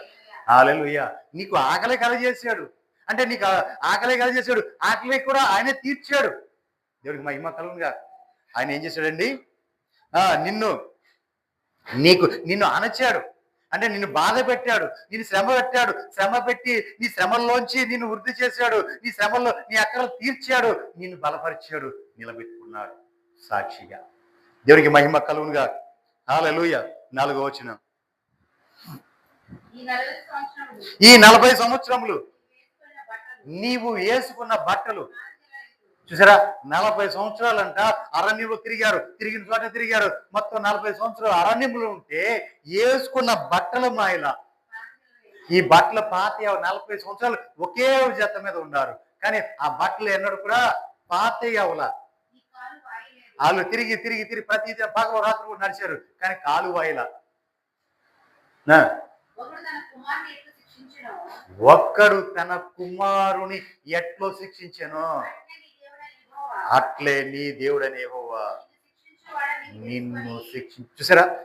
ఒక్కడో తన కుమారుని, ఇప్పుడు నీకు కుమార్తె ఉంది, దాన్ని నువ్వు ఎలా శిక్షిస్తావు? తప్పు చేసింది, చేయకూడదు అన్నావు, ఇప్పుడు ఏం చేస్తావు? దాన్ని కొడతావా? ఆ పిల్లల్ని కొడతావా? ఖచ్చితంగా శిక్షిస్తావు, కొడతాం. అలాగే దేవుడు కూడా తన కుమారుని శిక్షిస్తాడు. దేవుడికి మహిమ కలుగు. తప్పు చేసినప్పుడు దేవుడు కూడా శిక్షిస్తాడు. ఎందుకంటే అందరిని శిక్షించడు, తన కుమారుని మాత్రమే శిక్షిస్తాడు. అందరిని ఎందుకు శిక్షిస్తాడండి ఆయన? అందరిని శిక్షించాడు, తనది కాని వారిని శిక్షించాడు. వారు నియమించేశాడు ముందుగానే. ఎందుకు? అగ్నిగుండానికి నియమించేసాడు. కానీ తన వారు, తన సొత్తు, తన ప్రజలు అని నాది నా కుమారుడు ఎవరినైతే అనుకున్నా వారిని శిక్షించైనా వారి మార్గంలో పెట్టుకోవాలని, ఆ మార్గంలో వాళ్ళని నడిపించాలని, ఆజ్ఞల ప్రకారం వాళ్ళు జీవించాలని ఆయన కోరుకుంటాడు. కాబట్టి తన కుమారులను శిక్షిస్తాడు. హల్లెలూయా. కింద వచ్చిన నిన్ను శిక్షించువాడని నువ్వు తెలుసుకొని ఆయన మార్గంలో నడుచుకున్నట్లును, ఆయన మార్గంలో నడుచుకునేది ఒకటి. రెండోది ఆయనకు భయపడినట్లుగా నీ దేవుడైన యెహోవా ఆజ్ఞలను గైకొనవలెను. చూడండి, నీ దేవుడైన యెహోవా నిన్ను మంచి దేశంలో ప్రవేశపెట్టెను. అది నీటి వాగులను, లోయలలో నుండి, కొండల్లో నుండి పారు ఓటలను, అగాధ జలములను కల దేశం. దేవునికి మహిమ కలుగుగా. శ్రేష్టమైన భూభాగం, పాలు తేనెలు ప్రవహించే దేశం. అంటే నీ దేవుడు నిన్ను శ్రమ పెట్టిన తర్వాత, నిన్ను పరీక్షించిన తర్వాత ఆయన ఇవ్వాల్సిన ఈవులను, నీకు శ్రేష్టమైన ఈవులతో నిన్ను నింపబోతున్నాడు. దేవునికి మహిమ కలుగుగా. హల్లెలూయా. దేవునికి మహిమ కలుగునుగా. హల్లెలూయా. చూడండి ప్రియులారా, శ్రమల్లో, కష్టాల్లో, ఇబ్బందుల్లో, ఇక్కట్లో, అపాయముల్లో విపత్తుల్లో నిన్ను నడిపించి నిన్ను విడిపించి నీవు ఎరుగని మంచి నీవు ఎరగని మంచి ఆశీర్వాదం నీకు ఇచ్చి శాశ్వత జీవం నీకు అనుగ్రహించడానికి ఆయన యొక్క విశ్రాంతిలోకి నీవు ప్రవేశించడానికి నీకు అర్హతను దయచేస్తున్నాడు. దేవునికి మహిమ కలుగునుగా. ఎందుకంటే ఇక ఎన్నడూ తప్పిపోకుండా ఉండడం కోసం, ఎన్నడూ కూడా నీవు వైదొలిగిపోకుండా ఉండడం కోసం దేవునికి మహిమ కలుగునుగా. హల్లెలూయా. ఒకప్పుడు నాకు మంచి సమృద్ధి ఇచ్చాడండి, అంతా సమృద్ధిగా ఉంది. సమృద్ధిగా ఉన్నప్పుడు నాకు లేమి తెలియదు. చిన్న వయసు నుంచి కూడా నాకు లేమి తెలియకుండా సమృద్ధిగానే పెరిగాను. అన్ని సమృద్ధిగానే అనిపించాను, సమృద్ధిగానే ఉన్నాయి. కానీ దాని విలువ నాకు తెలియలా, ఆ విలువ నాకు తెలియలా. కానీ ఈ రోజుకి వచ్చే వాళ్ళకి దాని యొక్క విలువ నాకు తెలియజేశాడు దేవుడు. దేవునికి మహిమ కలుగునుగా. హల్లెలూయా. విలువ తెలియజొచ్చింది, ఈరోజు తెలియవచ్చింది. ఎందుకంటే ఈరోజు నన్ను దేవుడు దాని విలువ తెలియజేయడానికి నాకు నేర్పించాడు, తెలియజేశాడు. ఎందుకు నేర్పించాడని తెలియజేశాడంటే ఆ రోజున పేదరికం అంటే ఎలా ఉంటుందో తెలియదు, ఆకలి దప్పులంటే ఎలా ఉంటుందో తెలియదు. ఎవరన్నా వచ్చి ఈ రోజున వచ్చి, అయ్యా మాకు కొంచెం లేమిలో ఉన్నామయ్యా, అయ్యా మాకు పేదరికం ఉందయ్యా, మా పలానా అవసరతలో ఉన్నామయ్యా, అయ్యా మా అక్కర్లో ఉన్నామయ్యా అంటే నాకు ఏమన్నా గుర్తొస్తుంది ఏంటి, అయ్యా నేను కూడా ఆ రోజున అలాగే ఉన్నాను కదా, ఆ రోజున అలా ఉన్నాను ప్రభా, ఆ బాధ నాకు తెలుసయ్యా, ఆ బాధ నాకు తెలుసయ్యా, అయ్యా ఒక్కసారి ఈ బిడ్డను కరుణించయ్యా అని మనసు పూర్తిగా నేను ఆయనకు మొరపెట్టుకోవడం కోసం నాకు నేర్పించాడు అని నేను భావిస్తున్నాను. దేవునికి మహిమ కలుగునుగా. హల్లెలూయా. అవునండి.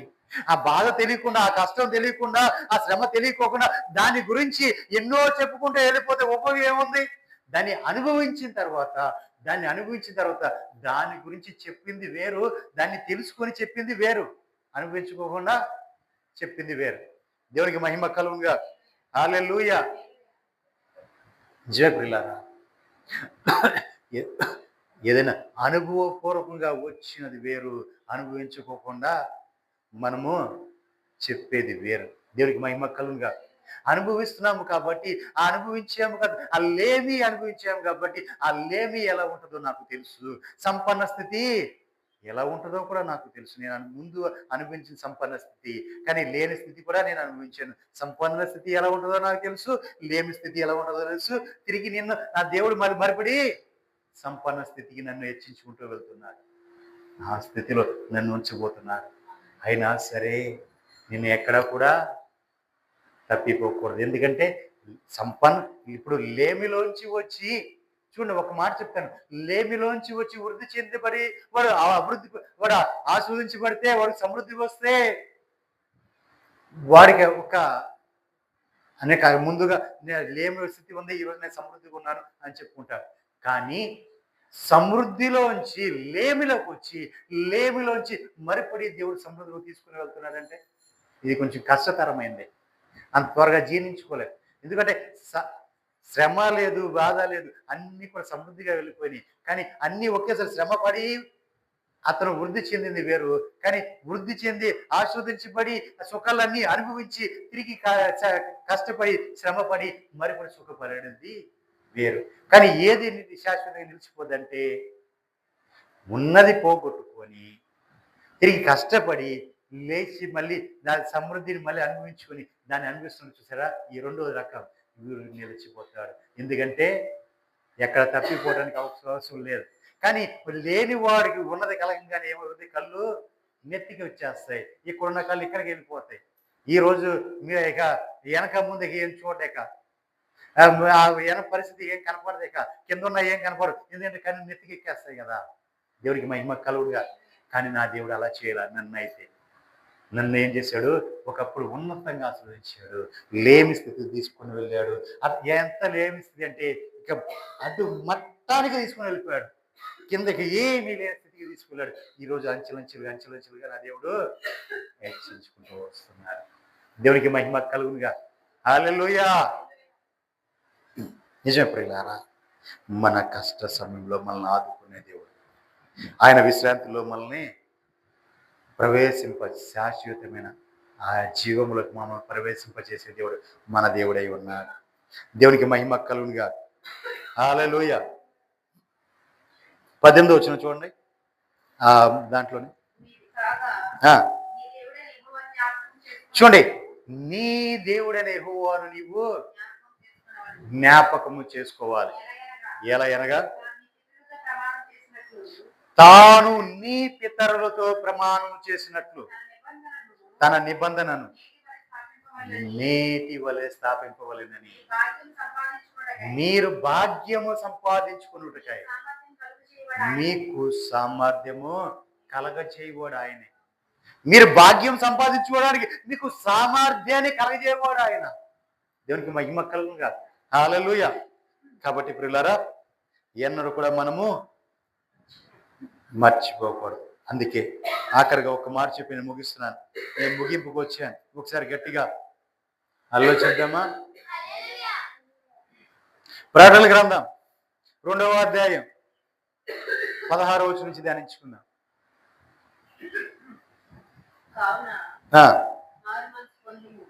చూడండి, మారు మనసు పొందాలి. లేని ఎడల నీవు మారు మనసు పొందాలి. లేని ఎడల నీ యొద్దకు నా ప్రభు త్వరగా వచ్చి దేవుని ప్రభు నోట నుంచి వచ్చే ఖడ్గము చేత నీతో యుద్ధం చేయబోతున్నాడు. దేవునికి మహిమ కలుగునుగా. ఆయన నోట నుంచి వచ్చే ఖడ్గము చేత నీతో యుద్ధం చేయబోతున్నాడు. అంటే దాని అర్థం ఏంటంటే, కత్తి పట్టుకుని వచ్చి యుద్ధము చేస్తాను, నువ్వు యుద్ధం చేస్తావు అని చెప్పట్లా. దాని అర్థం అది కాదు. వాక్యం అనే ఖడ్గము చేత ఈ విషయంలో నువ్వు ఎందుకు మారు మనసు పొందలా? దేవుని సన్నిధికి వస్తున్నావు, నువ్వు ఎందుకు మారు మనసు పొందలా? దేవుని వాక్యం ఏంటున్నావు, ఎందుకు మారు మనసు పొందలా? ఇదిగో ఈ వాక్యం నీ గురించే కదా చెప్పింది, మరి నువ్వు ఎందుకు మారు మనసు పొందలా? ఆయన సన్నిధికి రమ్మన్నా, ఎందుకు నువ్వు రాలా? ఆయన సన్నిధిని ఎందుకు అశ్రద్ధ చేసావు? వాక్యం నీతో మాట్లాడతాడు. వాక్యంతో మాట్లాడతాడు. వాక్య ఖడ్గము తెస్తాడు. ఆయన నీ దగ్గరికి వచ్చి ఆయన ఖడ్గము రూపిస్తాడు. అప్పుడు నీవు బదులు చెప్పాలి. అయ్యా, నాకు పలానా అవసరం ఉంది, అందుకని నేను రాలేదు అని చెప్తావా? ఏమని చెప్తావు? ఏమని చెప్తావు? నీవు నీ మందిరానికి రాలా, నా సన్నిధికి నువ్వు రాలా అంటాడు నీ దగ్గర వచ్చి దేవుడు. నువ్వేమని చెప్తావు? నీ దగ్గర జవాబు ఉందా? కారణం ఉందా? దేవునికి మహిమ కలుగునుగా. ఇశ్రాయేలు ప్రజలకు నియమించారండి, 6 దినాలు ఆహారం కూర్చుకోవాలి, 7వ దినమో విశ్రాంతి దినం. ఆ రోజు నువ్వు ఏమి చేయకూడదని చెప్పడానికి కోసం ఏం చేశాడు? 6వ దినమే 7వ దినం ఆహారం కూడా ఆ రోజే కూర్చుకోవాలి. మన్నా 6 రోజులు కూర్చుకున్నావు. 6వ రోజు చెప్పలకి 7వ దినం విశ్రాంతి దినం కదా. 7వ రోజు అంటే ఏ రోజు మనం చేసుకున్నది? ఆదివారం. ఇప్పుడు ఏం చేయాలి? ముందుగా ఒక రోజు ముందుగానే ఆదివారం కావాల్సినవి కూడా సిద్ధపరిచేసుకోవాలి. ముందుగానే సిద్ధపరచుకొని ఆదివారం అంతా ఆ విశ్రాంతి దినం అంటే ఆ రోజంతా నువ్వు ఏం చేయాలి? దేవుని సన్నిధిలో గడపాలి. 6 దినాలు నిన్ను సుఖంగా పోషించాడు, 6వ దినానికి క్షేమం ఇచ్చాడు, 6వ దినానికి బలం ఇచ్చాడు, 6వ దినానికి సమృద్ధిని ఇచ్చాడు. 7వ దినము నువ్వు ఆయన సన్నిధిలో దాన్ని ఖర్చు చేసుకుంటూ ఉండాలి. అప్పుడు మరిపడి 6 దినాలకు కావాల్సిన బలాన్ని పొందుకోవాలి. దేవునికి మహిమ కలుగునుగా. హల్లెలూయా. అది లేకోకుండా ఆయన నియమించిన అది ఆయన ఆజ్ఞలు కానీ ఆయన కట్టడలు ఏవి నువ్వు అనుసరించుకోకుండా నాది ఈరోజు నాకు సమృద్ధి కలిగింది, నాకు హ్యాపీగా ఉంది, నాకు ఏ బాధ లేదు అనుకుంటే సరిపోద్దా? దేవునికి మహిమ కలుగునుగా. హల్లెలూయా. చూడండి ప్రియులారా, ఇక్కడే తప్పిపోతున్నారు ప్రజలు, ఇక్కడే పడిపోతున్నారు ఈ చిన్న చిన్న విషయాల్లోనే. ఎల్లపోతే ఏమైంది? ఒక వారమే కదా. ఎల్లపోతే ఏమైంది? ఒక్క రోజే కదా. అంటే ఒక్క దినము గడుపుట, ఎక్కడ? దేవుని ఆవరణములో ఒక్క దినము గడుపుట, ఈ మందిర ఆవరణలో ఒక్క దినము గడుపుట 1000 దినాల కంటే శ్రేష్టమైందే. మరి నీ బ్రతుకు దినాలు ఎన్ని? నీ బ్రతికంత నువ్వెంత? దేవుని ముందు మా అయితే బైబిల్ ప్రకారం 70 సంవత్సరాలు, లేదా అధికమైతే 80 సంవత్సరాలు. 70 సంవత్సరాలు లేదా 80 సంవత్సరాలు ఈ బ్రతుకులో నీవు ఆయన దేవుని సన్నిధికి వచ్చే దినాలు ఎన్ని దినాలు? ఆ మేలు పొందుకునే దినాలు ఎన్ని దినాలు? ఆయన సన్నిధిని గడిపే ఎన్ని గడియలు? నీ ఆయుష్కాలంలో ఇప్పుడు ఒక మాట మాట్లాడుకుందాం. ఒక నెల, వారం రోజుల్లో ఎన్ని రోజులు వస్తారమ్మా మీరు మందిరానికి? వారం రోజులు అంటే 7 రోజుల్లో ఎన్ని రోజులు వస్తారు మందిరానికి? 2 రోజులు వస్తున్నారు. దేవునికి మహిమ కలుగుగా. ఇవే నెలలో, ఇదే ఆ సంవత్సరంలో, ఇదే నీ జీవితకాలం లెక్కేసుకో. మరి మిగిలిన దినాలని ఏం చేస్తున్నావు నువ్వు? వీటిల్లోనే ఆదివారము రావు, శుక్రవారం రావు, వీటిల్లోనే నువ్వు ఇంకా కుషించిపోతున్నావు. అందుకే మన బ్రతుకులు ఎక్కడేసావంటే అక్కడే ఉంటున్నాయి. దేవునికి మహిమ కలుగునుగా. హల్లెలూయా. ఇవన్నీ కూడా అర్థం చేసుకోవాలి. ఆయన ఆజ్ఞలు ఆయన ఏం చేస్తాడు? అనచి ఆహారం ఇచ్చి ఆయన పరీక్షించాడంట. అనసింది ఆయనే, ఆహారం ఇచ్చింది ఆయనే, పరీక్షించింది ఆయనే. మరి ఆయన ఆజ్ఞలు నువ్వు గైకుంటావో లేదు, ఆయన మార్పులు నువ్వు వెళ్తావో లేదు, ఆయన మాట నువ్వు వింటున్నావో లేదు, ఆయన పరీక్షిస్తున్నాడు కదా. దేవునికి మహిమ కలుగునుగా. ఎన్ని మేలులు, ఎన్ని అద్భుతాలు, ఎన్ని కార్యాలు పొందుకున్న కృతజ్ఞత ఉండాలి కదా. ఆయన సన్నిధిలో నిలబడాలి కదా. ప్రభువా, ఎటు నుంచి ఏం రాబోతుందో మనకేం తెలుసు, ఎటు నుంచి ఏ కీడు రాబోతుందో, ఎటు నుంచి ఏ అపాయం రాబోతుందో, ఎటు నుంచి ఏ దుష్టుడు దాడి చేయబోతున్నాడో లేదు. కానీ ఆయన సన్నిధికి వచ్చి ప్రాధాయపడి ఆయన సన్నిధిలో ఉంటే ఆయనే పాదుగాపుగా ఉంటాడు కదా. నా సమయాన్ని మీరు దొంగిలిస్తున్నారు అని చెప్తున్నాడు. నా సమయాన్ని, ఆయన సమయాన్ని దొంగిలించకుండా ఆయన సమయానికి ఇవ్వాలి కదా. ఇస్తున్నామా? లే. అదే సమయంలో వ్యాపారంకి వెళ్ళాలి, అదే సమయంలో ఉద్యోగానికి వెళ్ళాలి, లేదంటే ఆదివారం మాకు వచ్చిందంటే ఈ రోజు అందరికి హాలిడే కాబట్టి మనం ఎక్కడికైనా టూర్కి వెళ్ళాలి, లేదా ఎక్కడికైనా వెళ్ళాలి, ఏదైనా ఆ రోజే పనులన్నీ ఉంటాయి. ఆరాధనకి వెళ్ళే పనులు కూడా ఉండవు. ఒకవేళ వెళ్ళినా ఓడి. ఎంతసేపు చెప్తున్నాడేంటి, ఎంతసేపు కూర్చోబెట్టాడేంటి, ఎంతసేపు ఉంచాడేంటి, ఇంకా అవ్వలేదా? వచ్చేపాటికి సగం ఆరాధన అయిపోయింది. ఇక నువ్వు కూర్చున్నది సగం ఆరాధనలోనే కూర్చున్నావు, దాన్ని కూడా కంగారు. మళ్ళీ వెళ్ళేటప్పుడు ముందుగా పరిగెత్తుకోవాలి. సమయం ఏది దేవుని సన్నిధికి వచ్చేది? దేవుని సన్నిధికి వచ్చేటప్పుడు భయభక్తులు కలిగి రావాలి, ఆయన సన్నిధిలో నిలబడాలి, ఆయన సన్నిధిలో కూర్చొని ఆయన ముందుగానే కూర్చొని ముందు నుంచి కూడా ఆయన సన్నిధిలో ప్రాధేయపడుతున్నారు. ప్రభా, ఈ దినం నాతో ఏం మాట్లాడిపోతున్నావు, నన్ను ఏది ఆశీర్వదించిపోతున్నావు, నా కుటుంబాన్ని ఏ విధంగా ఆశీర్వదించిపోతున్నావు, లేకపోతే ఏ విధంగా దీవించిపోతున్నావు ఎదురు చూస్తూ ఉంటే ఆయనకు కూడా కనికరము కలుగుతుంది. దేవునికి మహిమ కలుగుగా. ఎక్కడ ఉండదు, మనకు మాత్రం వచ్చేస్తుంది. అదే సమయం ఆదివారం ఆరాధన అనేప్పటికీ ఇక్కడ వస్తుంది. 12 గంటలుగా ఆరాధన వల్ల 12:30కు వస్తుంది. 10 గంటల ఆరాధన 12:30కు వచ్చింది. 12 గంటలకు వచ్చింది. 10 గంటల ఆరాధన 12 గంటలకు వస్తుంది. 12:30కు వస్తున్నా. 12:30కు మొదలుపెడితే దానికి లేటే. ఎందుకని? అప్పటిదాకా మనం కూర్చోవాలి. 2 పాటలు పాడటానికి లేదు. 4 పాటలు 4 పాటలు పాడి 10 నిమిషాలు ఆరాధన చేయడానికి ఆ ఆరాధన పాల్గొనలేదు. వాక్య సమయంలో వాక్యంలో వెళ్ళాలి, వాక్యం అవ్వగానే వెళ్ళిపోవాలి. వాక్యం అవ్వంగానే మరిపడి ప్రార్థన చేయాలి. 2 గంటలు ప్రార్థన చేయాలి. 2 గంటల ఆరాధనలో కూర్చుంటే 2 గంటలు ప్రార్థన చేయాలి. చేతనావు నువ్వు? దేవునికి మహిమ కలుగునుగా. ముందు వాక్యానికి ముందు గంట ప్రార్థన చేయి. వాక్యం అయిన తర్వాత వాక్యానికి 2 గంటలు కూర్చో. 2 గంటల తర్వాత 2 గంటలు ప్రార్థన చేయి. నీ కుటుంబం ఎందుకు ఆశీర్వదించబడదు? దేవునికి మహిమ కలుగునుగా. దేవుని సమయం దేవునికి ఇవ్వాలి. మిగిలిన సమయాలు ఉన్నాయి, నువ్వు అన్ని మొదటి రోజు సిద్ధపరచు, నిన్నటి దినం సిద్ధపరచుకోవాలి. అలా అని చెప్పి నేను తినకుండా ఉండమనలేదుగా, పస్తు ఉండమనలేదుగా, దేవుడు సన్నిధిలో అక్కడ నువ్వు ఇక్కడే కూర్చోమని చెప్పాడా? 6 దినాలు సంబంధించి సమకూర్చుకొని వస్తావు, నువ్వు సరి సిద్ధపరచుకుని వస్తున్నావు. వచ్చిన తర్వాత తినమనే చెప్పాడు, తినొద్దని చెప్పాలి ఆ దేవుడు. దేవునికి మహిమ కలుగునుగా. కాకపోతే ఆయన సమయాన్ని ఆయన సన్నిధిలో ఆ రోజంతా ఆయన సన్నిధిలో గడపాలి, ఆ రోజు ఇవ్వాలి. దేవునికి మహిమ కలుగునుగా. హల్లెలూయా. ప్రకటన గ్రంథం 2వ అధ్యాయం 17 వచనం రండి.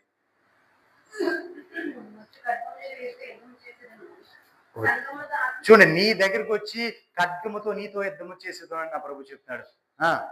సంగములతో ఆత్మ చెప్పుచున్న మాట చెవి గలవాడు వినుగాక. సంగములతో ఆత్మ చెప్పు మాట చెవు గల వారికే వినపడతాయి, చెవులోడికి వినపడవు ఈ మాటలు. దేవుని మాటలు ఎవరికి వినపడతాయి? దేవుని ఆత్మ ప్రేరణతో చెప్తున్న మాటలు ఎవరికేమో సంఘంలో ఎవరికైతే చెవులు ఉన్నాయో ఆ చెవులు కలిగిన వాడికి మాత్రమే మాటలు వినపడతాయి. లోకానుసారికి ఆ మాట లోపలికి వెళ్ళవు. దేవునికి మహిమ కలుగునుగా. చదువు మా మాటలేంటో. జయించువానికి మరుగై ఉన్న మన్నాను. ఏంటి? జయించి వాడికి మరుగై ఉన్న మన్నాను భుజింపనిస్తాడు. దేవుడికి మహిమ కలుగునుగా. జయించి వాడు ఎవడైతే ఉన్నాడో వాడికి మరుగై ఉన్న మన్నాను భుజింప చేస్తాడు. దేవునికి మహిమ కలుగు. అంటే నువ్వు జయించాలి. ప్రతిదీ నువ్వు జయించుకోకుండా అన్ని దేవుడు నిన్ను సమకూర్చి నిన్ను చక్కగా ఎత్తుకెళ్ళిపోయి ఆయన సింహాసనంలో కూర్చోబెట్టేస్తాడా? నువ్వు వచ్చావు, నేను రక్షించి ప్రభా, నేను ఇదిగో నీవే నా రక్షకుడు అంగీకరించబడ్డాను, నేను నీ రక్తంలో కడగబడ్డాను, నీ పరిశుద్ధపరిచాను, బల తీసుకుంటున్నాను, ఇదిగో నేను రక్తమాంసంలో నీ పాలపములు పొందుతున్నాను, నేను నీ నీటి బాసం తీసుకున్నాను, నీ రక్తమాంసంలో పాలు పొందుతున్నాను అంటే సరిపోద్దా? నువ్వు జయించాల్సినవి ఉన్నాయి. అవన్నీ జయిస్తున్నావా లేదా? అవన్నీ జయించిన తర్వాత జయించిన వాడికి మరుగై ఉన్న మన్నా ఇస్తాడు దేవుడు. దేవునికి మహిమ కలుగుగా. జయించిన వాడికే మరుగై ఉన్న మన్నా. ఆ మన్నా ఈ మన్నా కాదు. ఏది ఈ మన్నా తిన్న వాళ్ళందరూ చచ్చిపోయారు, కానీ మరుగై ఉన్న మన్నా నీకు ఇస్తున్నాడు. ఆ మరుగై ఉన్న మన్నా తిన్నవారు ఎన్నడూ కూడా చచ్చిపోరు, జీవిస్తారు. దేవునికి మహిమ కలుగుగా. కింద వచ్చి చదవనమ్మా. అంతేకాదు తెల్ల రాతినిస్తాడంట. ఆ రాతి మీద చెక్కబడిన, చూడే, తెల్లని రాతినిస్తాడు. తెల్లని రాయి, ఈ రాయి మీద చెక్కబడిన క్రొత్త పేరు ఉంటది. అది ఆ రాయి ఎవరైతే పొందుకున్నాడో వాడికే గాని మరి ఎవరికి కూడా ఆ పేరు తెలియదు. దేవునికి మహిమ కలుగుగా. క్రొత్త పేరుతో నిన్ను నా దేవుడు పిలవబోతున్నారు. అంటే ఆ పేరు నీకు తప్ప ఇక ఎవరికి ఆ పేరు పెట్టడో, ఆ పేరు ఏదో కూడా ఎవరికి ముందుగా ఎవరికి తెలియదు. అంతగా నిన్ను హెచ్చించబోతున్నాడు నా దేవుడు. దేవునికి మహిమ కలుగుగా. హల్లెలూయా. అది ఎవరికి కూడా క్రొత్త పేరు ఎవరికి తెలియదు. అంత ప్రాముఖ్యతనిచ్చి, అంత ఆధిక్యతనిచ్చి, తనకు కలిగినవన్నీ నీకు అర్పించి నిన్ను తీసుకువెళ్ళి తన సింహాసనం మీద నిన్ను తనతో పాటు కూర్చోబెట్టుకోవాలని ఆశపడుతున్నాడు నా దేవుడు. దేవునికి మహిమ కలుగుగా. హల్లెలూయా. మరి నువ్వు ఎలా ఉండాలి?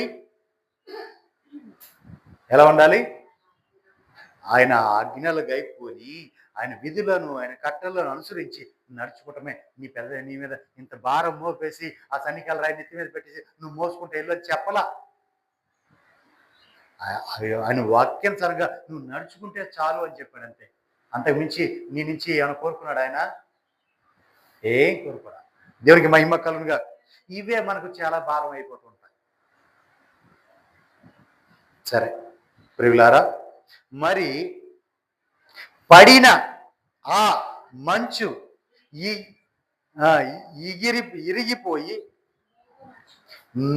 ఇరిగిపోయిన తర్వాత నూగు మంచు వలె సన్నని కణములు అరణ్యము భూమి మీద కనపడేను. అదే మనం మూల భాషలో చదువుకున్నాం.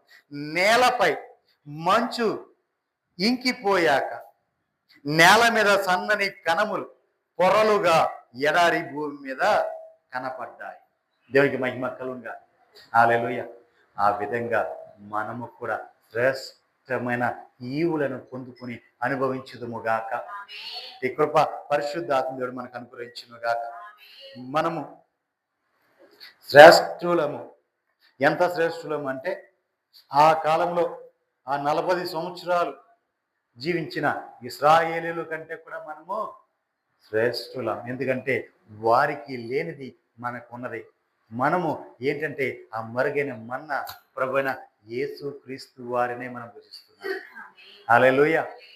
ఆయననే మనము భుజిస్తున్నాం. అదే మరుగైన మన్నా అంటే ఆయన రక్త మాంసాలు పాలు. దేవునికి మహిమ కలుగుగా. హల్లెలూయా. మరి ప్రార్థన చేసుకుందాం.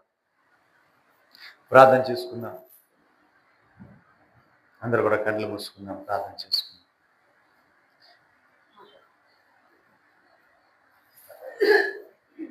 ప్రార్థన.